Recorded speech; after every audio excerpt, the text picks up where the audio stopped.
আসসালামু আলাইকুম ওয়া রাহমাতুল্লাহি ওয়া বারাকাতুহু। বাংলাদেশে এরকম পরিবেশ পরিস্থিতি, এমন জ্ঞান আমাদের, এমন মেধা, এমন বিবেক যে রাজনীতি করি আল্লাহর কোরআনের বিরুদ্ধে, রসুলের বিরুদ্ধে, আল্লাহর বিরুদ্ধে, ভোটও দেয় আল্লাহর বিরুদ্ধে।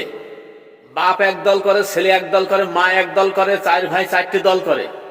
এমন পরিবেশ পরিস্থিতি যদি আপনি করেন, আপনি কি ভাবছেন আল্লাহ আপনাকে জান্নাত দিবে? আপনি কোরআনের বিরুদ্ধে আন্দোলন করছেন, আপনি রসুলের বিরুদ্ধে আন্দোলন করছেন। আপনার দিন আন্দোলন সংগ্রাম হবে শুধুমাত্র কোরআনের জন্য। কোরআনের যে দলে থাকবে আপনাকে সেই দল করতে হবে, এটা মনে রাখবেন। আমি আর কাউকে ছোট করার জন্য কথা বলছি না।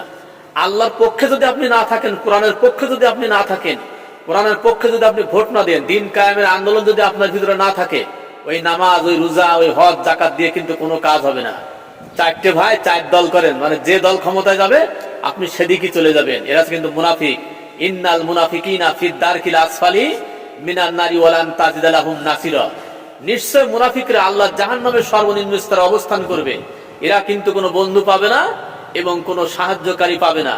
ইসলাম কিন্তু এত এত সোজা জিনিস নয়। আপনি নিজের ইচ্ছা মতো কোনো কিছু করতে পারবেন না। ইসলাম হচ্ছে আপনার জান মাল, আপনার সমস্ত কিছু, আপনার ইচ্ছা সবকিছু মহান রব্বুল ইজ্জত আল্লাহর জন্য দিতে হবে, যিনি আপনাকে তৈরি করেছেন। তাইরে নাইরে করে আপনি জান্নাতে যাবেন, এত সোজা ব্যাপারটা মনে করলেন? আসসালামু আলাইকুম ওয়া রাহমাতুল্লাহি ওয়া বারাকাতুহু।